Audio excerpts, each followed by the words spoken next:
एक दिन भक्त शिरोमणि देव ऋषि नारद वीणा पर हरि का योगासन करते हुए ऐसे स्थान पर पहुँचे जहाँ कुछ ब्राह्मण अत्यंत खिन्न और उदास अवस्था में बैठे थे। उन्हें दुखी देखकर नारद जी ने पूछा, पूज्य ब्राह्मण देवो, आप सब इस प्रकार उदास क्यों हो? कृपया मुझे अपने दुख का कारण बताएं। संभवतः मैं आपके कुछ सहायता कर सकूं। ब्राह्मणों ने उत्तर दिया, मुनिवर, एक दिन सौराष्ट्र के राजा धर्मवर्मा ने आकाशवाणी सुनी। राजा को दान विषयक इस श्लोक का कुछ भी अर्थ समझ में नहीं आया। उन्होंने देवी वीणा से इसका अर्थ समझने की प्रार्थना की, कुछ किंतु उसने कृपा नहीं की। तब राजा ने अपने राज्य में घोषणा कराई कि जो विद्वान मुझे श्लोक का यथार्थ अभिप्राय समझा देगा उसे मैं 7 लाख गांवें, इतने ही स्वर्ण मुद्राएं तथा गांव पुरस्कार के स्वरूप में दूंगा। देव ऋषि इस श्लोक के अत्यंत गूढ़ होने के कारण कोई भी विद्वान राजा को इसका अर्थ न समझा सका। हम भी इसकी व्याख्या करने के लिए राजप्रसाद में गए, पर हम सभी असफल रहे। राजा से क्षमा दान पाने के बाद अपना समूह लेकर वापस आ गए। हमारी खिन्नता का कारण यही है। धर्मवर्मा बोले, ब्राह्मण देव, ऐसा आश्वासन तो मुझे अनेक विद्वानों ने दिया, किंतु कोई भी संतुष्ट न कर सका। यदि आप मेरा पूर्ण समाधान कर सके तो मैं आपका अत्यंत आभार मानूंगा। नारद जी ने निवेदन किया, राजन, इस श्लोक का तात्पर्य यह है कि दान के 2 हेतु या प्रेरक भाव होते हैं, श्रद्धा और शक्ति। दान की श्रेष्ठता उसकी अधिकता पर निर्भर करती है, अपितु यदि न्याय से उपार्जित धन श्रद्धा पूर्वक यथाशक्ति दान के रूप में दिया जाए तो वह थोड़ा होने पर भी भगवान की पूर्ण प्रसन्नता और अनुग्रह का कारण होता है। दान के 6 अधिष्ठान होते हैं जिनके आधार पर वह स्थिर होता है। वे हैं धर्म, अर्थ, काम, लज्जा, हर्ष और भय। दान के 6 अंग होते हैं, दाता, प्रतिग्रहिता यानी दान लेने या स्वीकार करने वाला, शुद्धि, धर्मयुक्त देह, वस्तु, देश और काल। दान के 2 फल होते हैं, यह लोक और परलोक। इस लोक से अभ्युदय या उन्नति और परलोक में सुख और कल्याण। दान 4 प्रकार के होते हैं, ध्रुव, त्रिक, काम्य और नैमित्तिक। प्याऊ, बाग बगीचे, तालाब, बावड़ी, विद्यालय, चिकित्सालय, पुस्तकालय, अनाथालय के निर्माण आदि सार्वजनिक कार्यों के लिए किया गया दान चिरस्थायी या नित्य होने के कारण ध्रुव कहलाता है तथा वह दान ही सब कामनाओं की पूर्ति करने वाला होता है।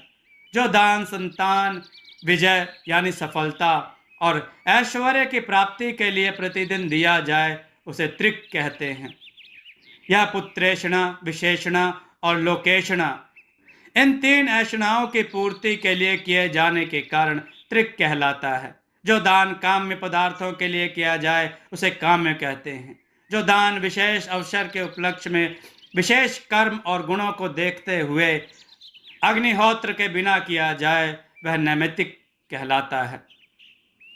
दान के 3 भेद हैं, उत्तम, मध्यम और कनिष्क। उत्तम कोटि के पदार्थों का दान उत्तम, मध्यम कोटि के पदार्थों का दान मध्यम, कनिष्क कोटि के पदार्थों का दान कनिष्क कहलाता है। दान देकर पछताना, कुपात्र को दान देना और श्रद्धा के बिना दान देना, ये 3 कार्य दान के नाशक हैं, क्योंकि इनके कारण किया कराया दान भी निष्फल होता है। धर्मवर्मा व्याख्यान को सुनकर गदगद हो उठा। वे बोले, मुनिवर, मुझे लगता है कि आप साधारण मनुष्य नहीं हैं। मैं आपके चरणों में मस्तक नवाकर प्रार्थना करता हूं कि आप मुझे अपना परिचय दीजिए। नारद ने कहा, राजन, मैं देव ऋषि नारद हूँ। इस श्लोक के व्याख्यान के पुरस्कार के रूप में आप मुझे जो भूमि आदि संपत्ति देना चाहते हैं उसे मैं आपके पास धरोहर के रूप में रख देता हूँ। आवश्यकता पड़ने पर मैं आपसे ले लूंगा। यह कहकर वह वहां से चल दिए और रवतक पर्वत पर आकर विचार करने लगे, यदि कोई योग्य ब्राह्मण मिल जाए तो मैं यह भूमि आदि संपत्ति उसे दे दूं। तब उन्होंने 12 प्रश्न तैयार किए और उन्हें गाते हुए पृथ्वी पर विचरण करने लगे। उनके प्रश्न ये थे: मात्र कार्याएं क्या हैं और कितनी हैं? 25 तत्वों से बना विचित्र घर कौन सा है? अनेक रूपों वाली स्त्री को एक रूप वाली बनाने की कला कौन जानता है? संसार में विचित्र कथाओं की रचना करना कौन जानता है? समुद्र में सबसे बड़ा ग्राह कौन सा है?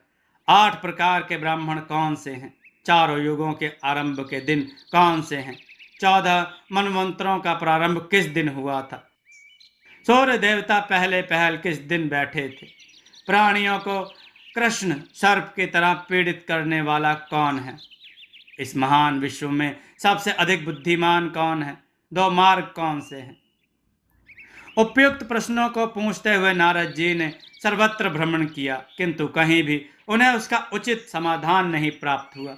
अंत में वे कलाप नामक गांव में पहुंचे, जहां 84,000 ब्राह्मण नित्य प्रति विद्या, धन, अग्निहोत्र और तपस्या आदि में रत रहते थे। वहां भी उन्होंने अपने प्रश्नों को दोहराया। देव ऋषि के प्रश्न सुनकर ब्राह्मणों ने कहा, आपके प्रश्न बालकोचित हैं। हम में से जिसे आप छोटा और मूर्ख समझते हो, उसी से यह प्रश्न पूछ लीजिए, वह अवश्य उत्तर दे देगा। यह सुनकर देवऋषि नारद ने एक बालक की ओर संकेत किया। उसका नाम सुतनु था। उसने उठकर देव ऋषि के चरणों में प्रणाम करके कहा, महर्षि, इन प्रश्नों का उत्तर देना मैं अपने लिए विशेष गौरव का विषय नहीं समझता, किंतु आपको मेरे गुरुजनों के प्रति संशय ना हो जाए, इस दृष्टि से इनका उत्तर देना आवश्यक ही है। अच्छा सुनिए। ओम और आ आदि 42 अक्षर ही मात्र काय हैं।